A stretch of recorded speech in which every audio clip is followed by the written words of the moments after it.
So breaking down your ego means that if you are a teacher or a student, you have to highlight a mistake if you make it.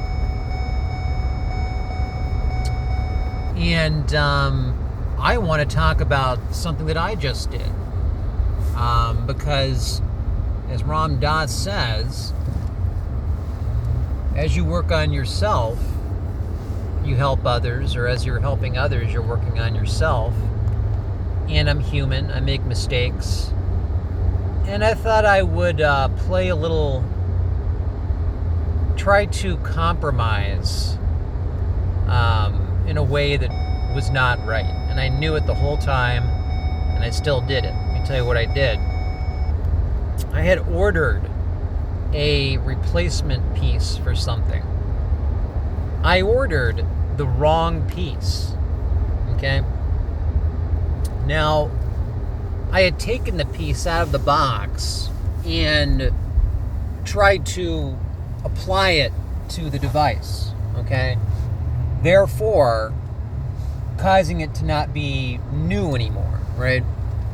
Well, it turns out that the device that I was trying to attach this piece to already had some manufacturer flaws that I detected, which would have ended up costing me about $300. This replacement piece was $60. So I ordered the wrong piece, but as I'm taking off the piece to the old device, getting ready to attach this new one, I noticed that there's all kinds of problems, like manufacturer problems. So I get it in my head that it's okay to try to pull a fast one. This is what I mean by this. I ordered the wrong part.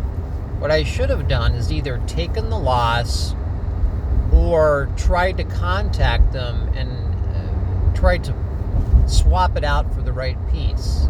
Well, instead, what I did was I lied. Yes, I did. And I said that it was faulty to begin with because I knew I had taken it out of the box and that probably would have avoided the warranty. And most importantly, I didn't say that I ordered the wrong piece. Now, I thought my validation for this was because the original device that was $300 had a manufacturer defect, and I felt because I had basically lost $300 that I could at least get my money back for this wrong item that I sold.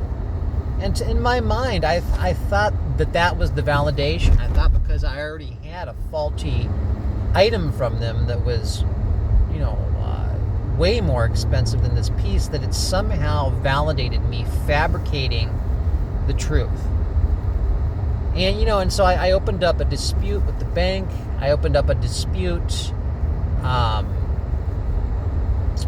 and then I pulled, and then I broke down, I went even further, and I critiqued the email responses in a way.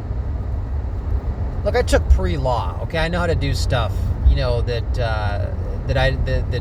is manipulative. It was one of my weaknesses back before I became spiritual. And basically, to make a long story short, I used a manipulative technique to break down the grammar of the email correspondences with the customer service agent, basically saying that they had made fallacies within their email, which they did. And so I used their fallacies to switch around. Like, this is boring. The point was I used manipulation and I fabricated the truth, okay, to try to save $58, okay? And I went through with it. And here's what happens. I've been through a modern form of initiation. I've dedicated my whole life now to esoteric research, so I knew it was going to happen. Right after I finalized that, like almost 2 hours later, I get in my car, I look down, check engine light is blinking. All right, and I already know this is going to be anywhere from $300 to $700 fix. Now, luckily, I have two cars. I have another car that still has low mileage than what I'm driving right now. But in the winter, I don't like to drive this one that much. I have a pretty decent transport to work. It's about half an hour there and back. So that's an hour, 5 days a week. I drive used cars. I've never had a car payment. I don't want car payments.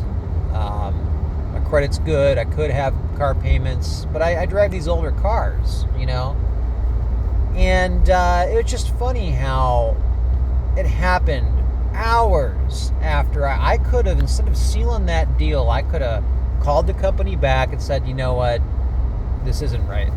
I ordered the wrong part. I'm going to cancel my dispute with the bank. I'm going to take responsibility. No, I went through with it. And so 4 hours later, I get my response from my guides. You're not supposed to do that. Now, again, is this subservient, getting down on your knees and praying to monotheistic Father God? Oh, I'm so sorry, I messed up. Don't punish me. Don't punish me. No, it's not that. It's someone who has taken on a military, path that requires ending materialism, not lying at all, not manipulating people. And my lesson was to cancel out that bad trait, which I had a manipulative trait to my personality. And if you fall back on that, I asked for this.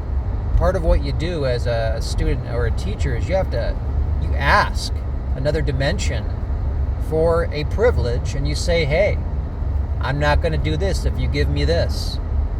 Just like that movie, The Sacrifice, Tarkovsky. I brought that up before. Erland Josephson is probably my favorite actor. The movie's about what a gift is and what sacrifice is. And a gift requires a sacrifice. And in that movie, the gift that the lead gets is the world not being destroyed by nuclear weapons, because he asks for a gift, and then his sacrifice is he burns down his house. If you want to find out more about that movie, watch it. If you don't mind watching foreign films, it is a Russian film, but actually Tarkovsky is, I think, the best director ever, and he is Russian. The Sacrifice, that was his last movie. There's an awesome spiritual message in that movie. It's one of the most positive spiritual messages in any movie I've ever seen. So veering off there. So, this is me further doing spiritual work and working on myself by exposing myself. I said before that I'm celibate. That's not easy for anybody, any man to say, and I'm proud of it. And when you expose yourself and you let go of privacy, this is what I'm talking about here is another important, advanced spiritual practice of breaking down your ego and eliminating privacy. There should be nothing that you can withhold from the public. Albeit, there's obvious exceptions like medical issues that would be embarrassing. But I mean, honestly, I have no problem revealing anything about myself. That's why I pointed out a weakness. And I tell people I'm a particular spiritual teacher, meaning I can do something, an extended consciousness ability, which means I have constant connection with another dimension. And to make that connection strong, it involves immediately identifying when you make a mistake. I mean, it's not easy for me saying I used a manipulative technique and I lied. I mean, I keep saying I slightly fabricated the truth. I bend it. No, I lied. It's a form of lying. I'm weak. I'm human. I make mistakes. So therefore, by me revealing that I slipped up a little bit and tried to pull something to try to, based on a mistake I made, it's going to strengthen my work. And it's going to help me not do it again.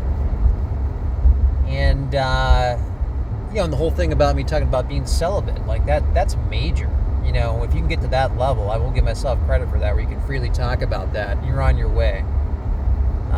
Again, one of the best things you can do to immediately start seeing the other dimension and seeing if you're here for ascension extended abilities, hospice work, volunteer work,